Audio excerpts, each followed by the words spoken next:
The Conservatives are under fresh scrutiny from the Gambling Commission because it's widening its inquiry into the betting scandal. The party have withdrawn support for two candidates, Craig Williams and Laura Saunders, whose gambling activities are being looked into, and they're not the only one. We heard just in the last hour the Commission has sent information on 5 more Metropolitan Police officers to the force. One officer was placed on restricted duties last week. They were a member of the Prime Minister's protection detail.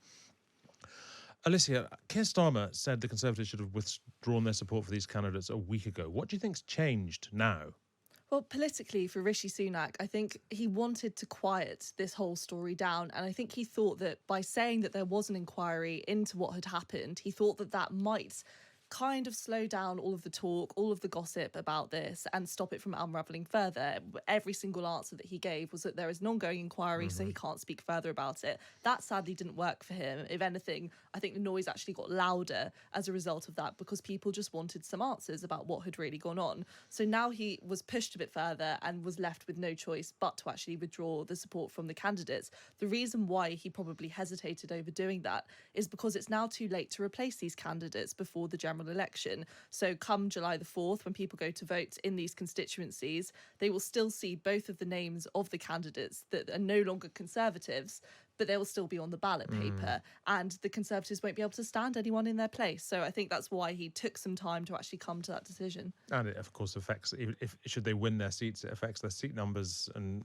so on. What kind of response do you get when out there you ask Tory, well, I was going to say MPs, but there aren't any Tory candidates about this story? Do they, I mean, I'd imagine there's a marked difference between their on-the-record comments and their off-the-record comments. Is that fair? Absolutely. I mean, very few people are willing to actually go on the record about this, except for some of the more senior Conservatives who have done so already. But the general party line is very much that, you know, this is it. It's not a sign of anything bigger. It will stop here. It's just a few bad apples. I think I've heard that term quite a lot from some senior Conservatives.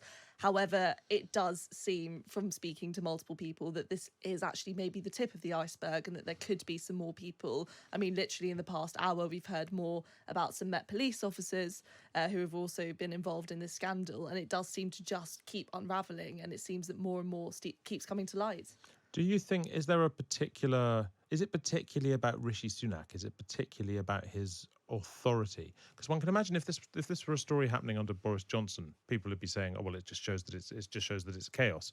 Under Rishi Sunak, you'd imagine if he'd known about this, he'd have disapproved about it. So that leads you to conclude that he didn't know about this, right? Well, this is it. It's a story about a few things. Some people are saying today that this is now a story more about the Met Police, maybe, because lots of them have been involved in it. However, because of the Met Police's involvement with Rishi Sunak, these are assumed to be police officers who are working quite closely within politics at the moment. So that slightly removes them from being just standard Met Police officers. They are involved in the political sphere.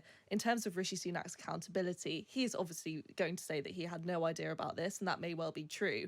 But if it comes to light later down the line, say that he did have some insight into this could be really, really damaging for him. I think also the fact that it has taken him a week to withdraw his support from these candidates will definitely put his authority into question. Why did it take so long?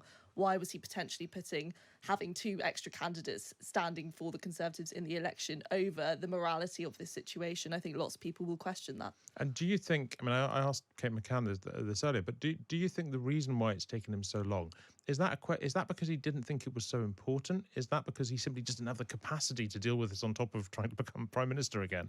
Or, I mean, what do you think is the root cause there? I think the logically for him, his first port of call will have been, okay, how can I quiet this down without it having any damage on the Conservative Party? So I think for him, just saying that the Conservatives were launching this inquiry, this investigation into what had happened, for him, yes, he still gets the 2 candidates standing at the election. For him, that's not going to be damaging for the party in that way, and the inquiry may well find that nothing was wrong or something like that. I think he was looking at it in a very positive light, hoping that he could get an easy way out, but sadly that's just not been the way it's gone. So it's almost by him trying to avoid taking the tough action that he needed to do, it's kind of made it worse for him.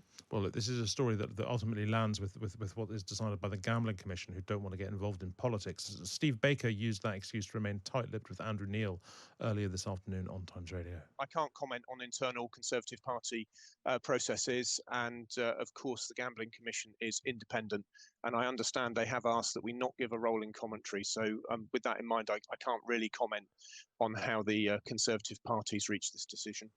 Yeah, I mean, that sounds like somebody who doesn't want to be talking about the story, which I guess is just going to be the way. I mean, absolutely none of them want to talk about this story because it's another. It's on the one hand, yes, it's about this specific story, but on the other, it makes the public feel like there is more sleaze in the Conservative Party. It's another story where people hear the word scandal, they hear Conservative MPs, and all these things just anger the public. It's, you know, your politicians, can we please just get on with the job and not be involved in any of these scandalous things that we never do as members of the public. So I think it hits home to a lot of people on a wider level. It is depressingly on brand. Meanwhile, Keir Starmer met with bereaved families as the Labour Party pledged to tackle knife crime and tackle the online sale of lethal knives. Idris Elba of The Wire and other things was at the event, but he said it wasn't a party political endorsement. For me, it's non-political. I'm not here to do politics, but at the end of the day, like, there's a long-term plan. This doesn't stop, you know what I mean? We're going to keep going, and we still think that we have to hold the government, whatever government it is, accountable. Well, Keir Starmer heard real-life accounts from families of victims as part of the Justice for Ronan campaign. It's a campaign group who were at the event. What is Labour planning to do on knife crime exactly? Well, Labour have pledged to go quite hard on knife crime. It's been something that they've tried to speak about for quite some time, and they've said that they want to do three main things. The first is banning zombie knives, which is actually something the Conservatives have said they'll do 16 times, but failed to every single time. And the reason... Sorry to interrupt you, but do we know why they've failed? Have they just not got round to it, or is it hard to do? It's very, very hard to do because often these are bought online. They're bought from websites that are quite hard to access, and it's hard to actually trace where they're coming from in the first place, as with lots of these things. So they've kind of pushed it back in the priority list. However, they have led to lots of fatalities.